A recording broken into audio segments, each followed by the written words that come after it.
Correct this time. You go boom.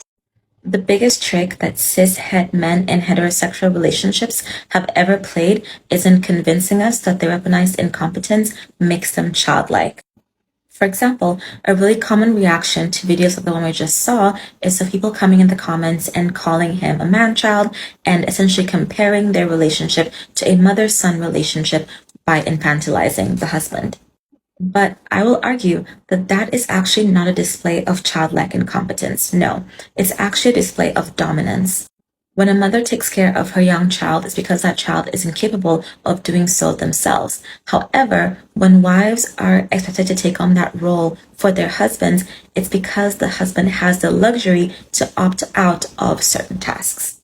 And we see this in how wealthy people regard everyday domestic duties. There was once a video of Bill Gates floating around where he was asked how much he thinks a carton of milk costs. He didn't know the answer, but it wasn't a display of ineptitude or incompetence or stupidity. It was very much a display of power. He's so wealthy that he gets to be removed from an everyday task that the proletariat, the 99%, engage with constantly. He could go incognito and go buy milk, but he's too good for that. He's too high up in the clouds to do this menial task, so he just exports that labor to someone else who does it. That's why powerful people have servants, because certain tasks are simply beneath them. So just like how kings and queens and CEOs and celebrities export their labor to domestic servants, within a regular day-to-day household, men export their labor to their wives. They could do the tasks themselves, but they choose not to. They're not acting like children. They're acting like tyrants.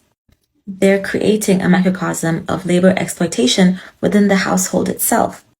Capitalist business owners are workplace tyrants because they coerce labor from individuals that they do not pay adequately. Similarly, husbands are household tyrants because they coerce labor from their wives by pretending that they don't know how to do it. It is a power play 100%. The pretense of this being childlike behavior simply masks the insidious nature of these actions.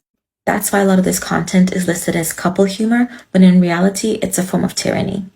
Households become places of terrible working conditions, and wives and girlfriends who are subjected to this behavior can't unionize because this is all domestic unpaid work.